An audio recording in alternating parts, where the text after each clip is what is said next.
խորհրդարանում Հայ ազգային կոնգրես խմբակցության ղեկավար Լևոն Զուրաբյանը հայտարարեց, որ այսօր մարտի 19-ին ազգային ժողովի նախագահ Հովիկ Աբրահամյանի մոտ հետընտրական զարգացումները քննարկելու համար արտահերթ նիստ գումարելու մասին խորհրդակցություն է եղել, որին մասնակցել են խորհրդարանական բոլոր ուժերը, բացի Ժառանգությունից։ Արտահերթ նիստի հրավիրումը ենթադրում է ազգային ժողովի կողմից ընդունվող որևէ փաստաթուղթ,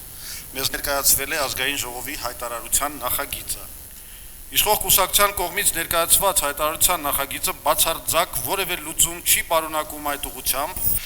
այլ միայն մշուշոտ ձևակերպումներ հնարավոր սահմանադրական եւ ընտրական համակարգի բարեփոխումների մասին։ Եթե իշխող կուսակցությունը նպատակ ունի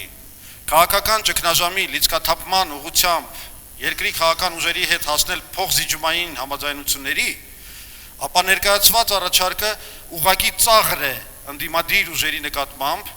եւ հասարակության նկատմամբ եւ կարող է նշանակել միայն այն, որ իշխող կուսակցությունը փորձում է ստեղծել ընդդիմության հետ երկխոսելու եւ բանակցելու պատրանք։ Ազգային ժողովը խուսափեց քննարկել ազգային ժողովի ընտրությունների մասին արդյունքները կենտրոնական ընտրական հանձնաժողովի հաղորդագրությունը։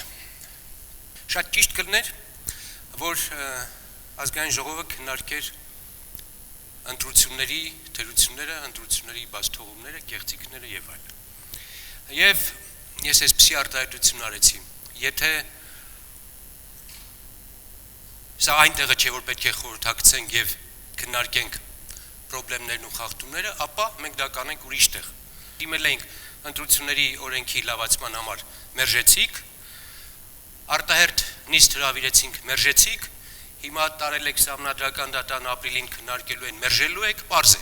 Եվ այստեղից ես եզրակացնում եմ, բոլորը կարող են եզրակացնել, որ ազգային ժողովը շահագրգռված չէ ընտրությունների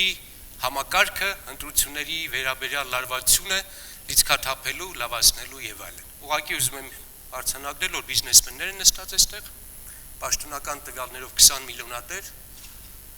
Ուզում եմ հարցնել այդ դեպքում, ինչը հիմա շատ տարածված է Facebook-ային բանով, եկել եք ստեղ, որ ինչ անեք։ Ժառանգություն խմբակցության ղեկավար Ռուբեն Հակոբյանն անդրադարձավ նախագահ Սերժ Սարգսյանի մարտի 18-ին լրագրողների հետ հանդիպման ժամանակ արած այն հայտարարությանը, թե Ռաֆի Հովհաննիսյանը մերժել է իր առաջարկները։ Եթե Սերժ Սարգսյանին թվում է, որ մերժված առաջարկությունը կրկին անգամ փակ ծրարով ներկայացնել Ռաֆի Հովհաննիսյանին կամ Ռաֆի Հովհաննիսյանին մեղադրել անպարկեշտության մեջ եւ կամ ացադուլավորին ասել, որ ինքը հիվանդ է եւ սոված նրա հետ երկխոսելու ոչինչ չունեմ, ապա իսկապես պետք է հայտարարեմ, որ պարոն Սարգսյանը բացարձակապես չի տիրապետում իրավիճակին եւ չի պատկերացնում, թե ինչ է կատարվում հանրապետությունում եւ չգիտի, թե այդ ընթացքը, այդ կեցվածքը ինչի կարող է հանգեցնել։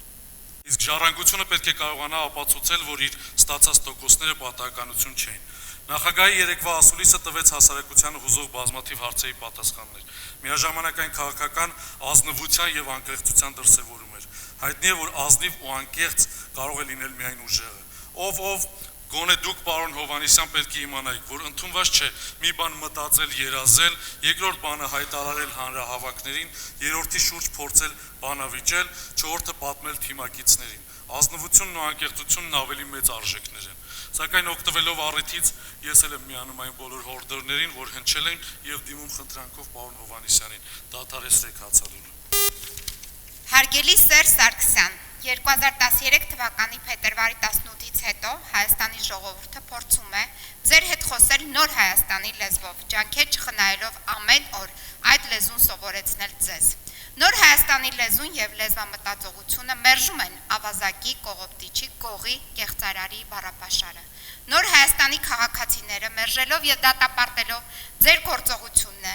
որը նախատեսում է Հայաստանի Հանրապետության քրեական օրենսգրքի բազմաթիվ հոդվածներով նախատեսված հանցակազմեր, պատրաստ էր լսել ձեզ նոր Հայաստանի լեզվով ազատության հրապարակում եւ ներում շնորհել, սակայն դուք կրկին ձախողվեցիք։ Չկարողացաք օգտվել նաև անվճար իրավաբանական օգնության կարգով ձեր համար իմ կողմից պատրաստած դիմումից։ 2013 թվականի փետրվարի 18-ին ձեր կողմից կազմակերպված ժողովրդի քվեի գողությունը հանահայտ փաստ է։ Գողացված քվեները պահվում են 1988 պարկերում եւ գտնվում են ձեր վերահսկողության տակ։ Սույն քրական գործով ժողովուրդը ձեզ ներգրավել է որպես մեղադրյալ։ Դուք կարիք ունեք արագ կողմնորոշվելու։ Խոստովանելու կատարած հանցանքը, հետ վերադարձնելու ժողովրդի քվեն եւ ներում հայցելու ժողովրդից։ Խուսափելով ուղղակի ընդունել 2013 թվականի փետրվարի 18-ի քվեագողության մեղքը, ժողովրդին զրկում եք ձեզ ներում շնորհելու հնարավորությունից։ Սակայն հետևելով ձեր վարքագծին եւ հայտարարություններին, պետք է պարզաբանեմ, որ լուրջ մտահոգվելու եզրին եք մոտեցել, որ ձախողում եք ընդհանրապես ձեր իրավունքների արդյունավետ պաշտպանությունը։ Մեղադրյալի իրավունքները պաշտպանելիս շատ կարևոր է նաև նրա մարդկային կերպարի ներկայացումը, հատկապես երբ պետք է